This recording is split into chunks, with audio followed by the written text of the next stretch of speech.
everyone. I'm Devlin Reiley, and we are here with another episode of Reiley's Roundup. I have Kathleen Steininger, and she's the Director of Operations for Gwenyth's Gift, and we have a lot to talk about and a lot to catch up on. I know that it's been a while since I've seen you, but I'm so happy that you're here. Thank you for coming. Thank you so much for having me. I'm excited to be here. No, and I love that color, by the way. It's so vibrant. Oh, thank you. All right, so we're going to just dive right into it. So you are the Director of Operations now at Gwenyth's Gift. Can you give us a little bit of history and the foundation of Gwenyth's Gift? Sure. So Gwenyth's Gift Foundation is a local nonprofit. We're based here in Fredericksburg. We're actually located across the street from Carl's, which perfect. Can get us into a little bit of trouble in those summer months. Yeah. But we've been around since 2015, like I said. And Gwenyth's Gift Foundation got started, and we were put into play as the actionable arm to Gwenyth's Law. So just a little bit of history. Gwenyth Griffin was a 12-year-old. Yeah. She was a 7th grader at a local Stafford County public school. And she was outside of the school when she collapsed at her field day. And what ended up happening was that Gwenyth did not receive the care that she needed. She did not receive the life-saving skills, which is CPR and the use of an AED in time to be able to get full brain activity. So she was transported, She was transported to the hospital where she spent 7 weeks.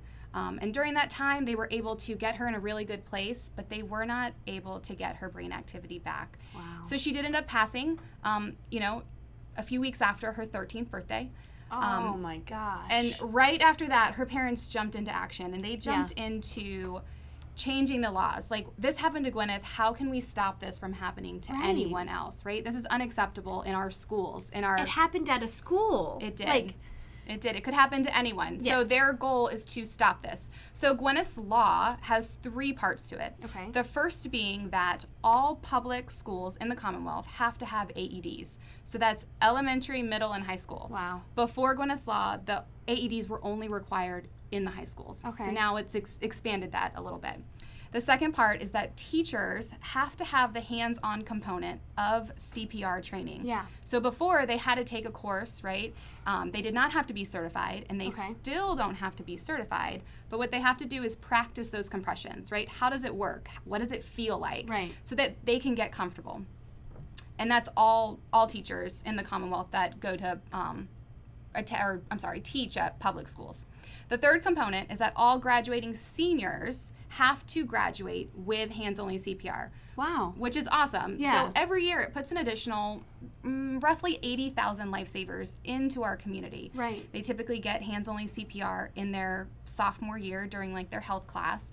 But it gives them that sort of check off the mark, that they need to get before they graduate. So what's Gwenyth's Law? So Gwenyth's Law is just that. Yeah. It's the 3 components. AEDs in the schools, teachers have to be trained, and graduating seniors have to get trained as well. And they created that. Joel and Jennifer did. They did. They went to Richmond. They lobbied for it, and it was passed in 2013, right after the passing of Gwenyth, and it came into effect. When I met Joel for the first time and Jennifer spoke, it was at one of the chamber events, and it was almost like, and today we are recording, we record a few days before the episode comes out. Today is 9/11, so we pay our respect for those that lost their lives, and people refer to it as a day the earth stood still, right?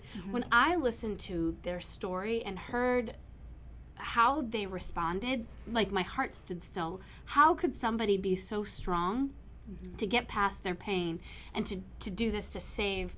Could you even estimate how many people's lives were probably saved from what they've done? No. We know we've actually had 6 people reach out to us and tell us, because of Gwenyth's Law, I've been able to save a life, or I know someone who's been able to save a life. We actually have a board member whose wife has since saved 2 people by taking CPR training after the passing of Gwenyth. That's amazing. And I know, in the midst of an emergency, you think, well, would I even be able to do it?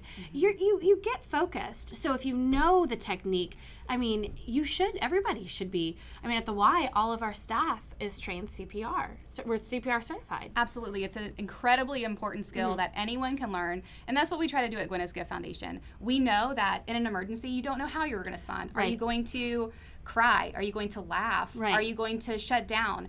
And we talk about that in our training. So hopefully with our training, you gain a little bit of confidence. Yeah. And you're able to think about how you're going to react Right. in an emergency, because you don't know until it happens. So what you just talked about all happened in 2013, 7 years ago. 2012. Oh, 2012. Yes. What have they done since the establishment, I guess, of the Gwenyth law? What have they been doing since then? So they started working, to pass that law, which they did, and then they thought, okay, this happened, right?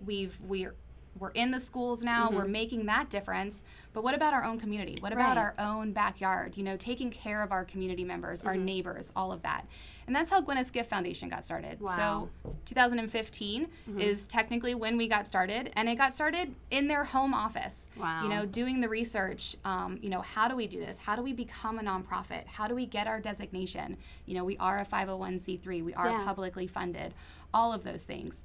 But Gwenyth's Gift Foundation, like I said, the actionable arm to it, what can we do now for our community members? Yeah. So we have 4 programs. The first being training, which is our largest. Okay. So to date, we've trained over 7,000 people in hands-only CPR. Wow. So when you take our training, you're not going to be certified, but you are going to get the hands-on experience with the mannequin, and you're also going to get the hands-on experience with the AED. Typically, our training is the first time anyone's had a chance to touch an AED. There's no other reason for you to use it. Right. But the first time you use it, you could be terrified. So let's practice before it's really needed. Right.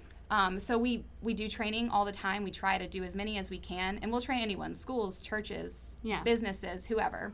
Our second program is AEDs. We actually place AEDs into the community.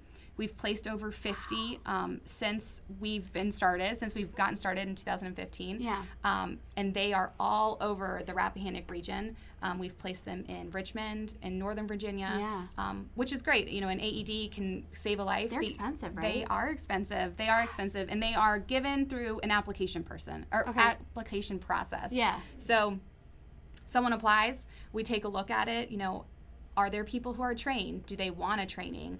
Are they a school? How close are they to the nearest hospital? Right. Places out in rural areas, they need those AEDs too. So we want those applications to be coming into us. The third is our scholarship program. So right now our scholarship program is only offered to Stafford County high school graduating seniors. But we started at just the school that Gwenyth would have graduated from, which was Mountain View High School. Wow. But we have expanded, so all Stafford County seniors are eligible for our scholarship program. Oh. And then the fourth program is our awareness program. So we like to go to community events, anything we can go to where we can tell people who we are, what we have to offer, just things like that.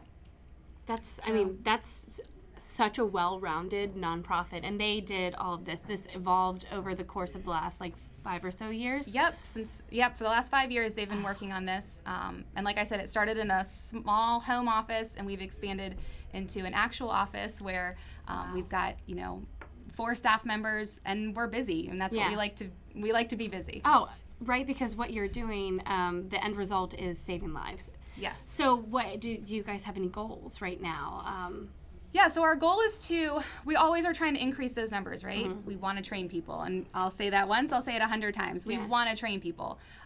With COVID, it's been a little bit different. Yeah. We've had to sort of improvise. Yeah. We are back to having in-person trainings, Wow. which Okay. are CDC guidelines. Yay. We're masked up. We are sanitizing our mannequins. We're also offering virtual trainings, whether it's, it's Zoom, so someone can log in, or we could always send a pre-recorded training to someone who's interested in doing that. So those are the same goals we had pre-COVID. We still have post-COVID. We have certain numbers we want to train a certain amount of people. We want to place a certain amount of AEDs. And then obviously we always are looking to raise more money for the community. And one thing that's really unique to Gwenyth's Gift is that 100% of our donations go back into the community. Wow. So if someone donates, $50, because any amount is important to us. Absolutely. You know that it's going to go back into a training event, an awareness event. Right. It's an AED being right? placed. Absolutely. Yeah. Andy McConnell with Fairy Godmother Project had mentioned her closing remarks the other week that on the same day they received their largest gift, they also received a donation of $6.50, somewhere around that. But every single amount adds up and makes a difference. No amount is too small. I mention the AED price because people can raise money towards donating or maybe funding a nonprofit or a place to have one. Are there any fundraisers that people hold or that that go to raise money to get AEDs put into our community? So people will do, we always see those Facebook birthday parties on Facebook. Yeah. So we have a lot of great, supporters who like to do those things. We participate in, Giving Tuesday, or we'll send out an appeal letter, things like that. We have annual fundraisers, which, with COVID, we've had to sort of get creative. Right. But we have all those things. An AED costs roughly $1,500. That could save a life. That could save numerous lives. There's no price on that. Absolutely. Yeah. So, hopefully no one ever needs to use that AED. But if it is needed, hopefully the business you're in or the restaurant you're sitting in having dinner has one. And then that person or someone can jump into action to give that person a fighting chance. Because when we talk about our trainings and we do our trainings, the compressions are great, right? The compressions are doing the job of the heart, keeping the blood and the oxygen flowing. But the AED is the only thing that can restart the heart. And it's sort of interesting to think, we watch movies where someone's doing compressions and boom, they wake up. Yeah. Well, that's not really how it works in real life. So I misunderstood. Someone was explaining the AED to me the other day as I was talking about our interview. And they say that the AED doesn't necessarily start the heart, it's where it gets it back into a rhythm. Or could you explain how the AED works? So the AED, we refer to it as the doctor on the scene, right? So when you're doing compressions, someone runs to get the AED, it goes on the chest.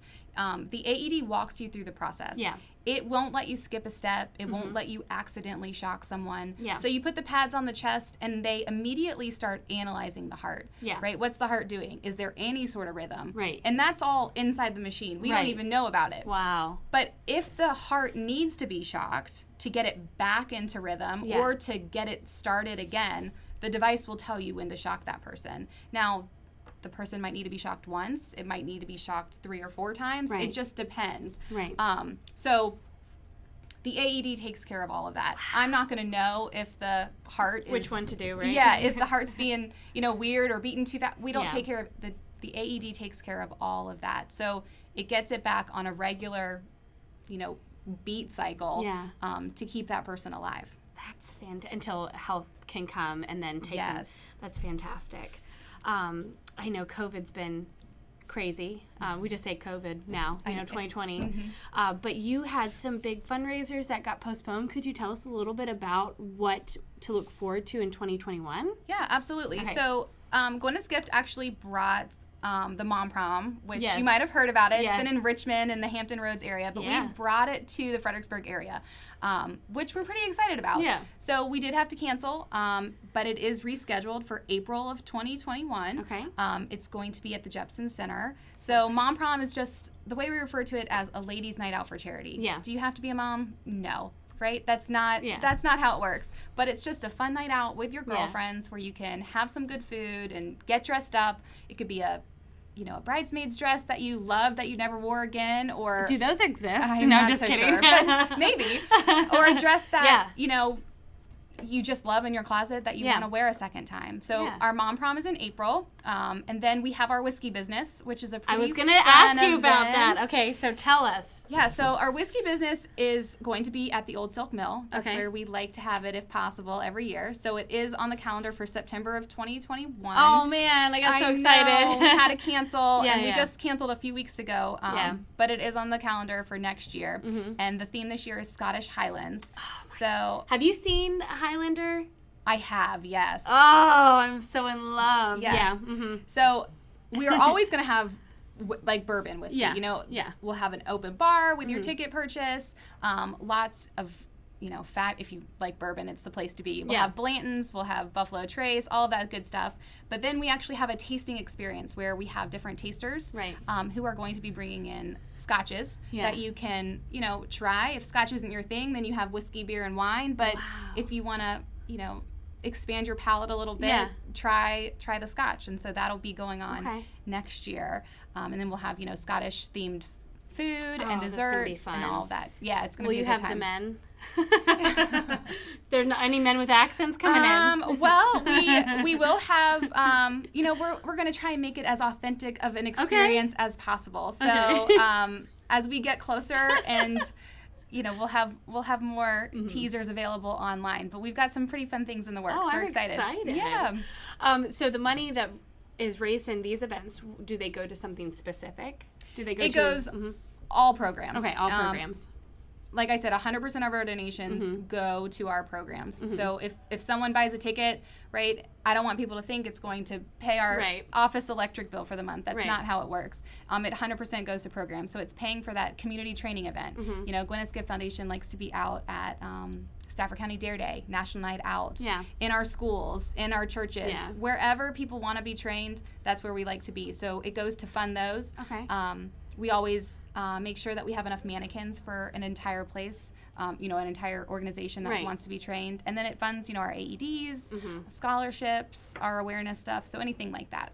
So if somebody wants to donate, or if they want to get some information about the trainings, where can they go right now? So they can they can go onto our website, which is just gwenythsgift.org. They can also find us on Facebook or Instagram or anything like that. And then if you go onto our website, you'll find all of my information, and I'm the general point of contact for any of the trainings, or if you just have general questions. I'm always available. We do have a small staff, so we're very responsive. And I can always be reached at just Kathleen at gwenythsgift.org. Okay. That's exciting. This might be a little a sidebar, but the founder, Joel, he, you know, the whiskey event is something probably really specific to a passion of his. Is he not opening a restaurant downtown? He is. So if anyone knows Joel, and many people do, he's very involved in our community. You know, part of the chamber board, all of those things. And he is in the process of getting Rebellion, which is located on William Street, opening up, you know, it's going to be a whiskey bar. So hopefully it'll be open, you know, it's COVID time, so I'm not really sure of the exact date, but hopefully the next couple of months, it should be open and ready for business. Do they, I mean, I know this, but do they have anything on social media that people could follow? Their Instagram or their Facebook? Rebellion does have an Instagram page, so you can find them. I think it's Rebellion Fredericksburg, FXBG. Yeah, you can find them on Instagram. So they're giving, you know, little teasers of what they're doing. But they're staying busy too, so they should be ready for business. I know they can't wait to open their doors. They're so excited. I can't. The group and I are we saw that coming out. We're stoked. I'm so excited especially to support someone who does so many good things in the community and is just a real component of like what Fredericksburg, our community really, I think, came together more. Has there been tension recently with what's going on nationally, globally, actually? Yes, but I think the community here really bonds and comes together. So to support such a great family, go check them out, but also support Gwenyth's Gift. This another sidebar, how have you been doing with online teaching for your daughter? It's been quite the experience. You know, the first day was, I was convinced this was not going to work, but it's gotten better as we've gone on. I give, you know, kudos to our teachers out there. Absolutely. I couldn't do it every day. But we're getting through it. We're getting through it, Well, thinking of you, you know, make sure you get all the parents out there surviving the virtual learning and how we've had to adapt. But is there anything that you would like to leave with about Gwenyth's Gift, about if someone wants to donate, volunteer, or get trainings? Yeah, absolutely. So at Gwenyth's Gift, we want to create a culture of action. We want you and your family members to have a fighting chance if you happen to go into cardiac arrest. Our hope is that never happens to you, but if it does, you have someone around who can save your life by utilizing the life-saving skills that are needed. Hands-only CPR, and how to use an AED. So please find us on Facebook or check out our website and reach out if there's anything that we might be able to do for you. Thank you so much. Yeah, I mean, thank you. It's so exciting we have so many great nonprofits, but there are a particular set that I just get so touched by. And Gwenyth's Gifts, it's if you didn't do it, who would have done it? And if Joel and Jennifer didn't step up to the plate, how many lives would have been lost since the passing of Gwenyth? So what they do, and I hope they see this and hear this, is just absolutely amazing, and you guys are real leaders in our community. So thank you so much for joining me, Kathleen. We have the Director of Operations here from Gwenyth's Gift. Please check out their social media and their website for the remainder of this year, but also 2021. Fingers crossed it's going to be a big year. And I'm Devlin Reiley, and we'll be back next week with another episode.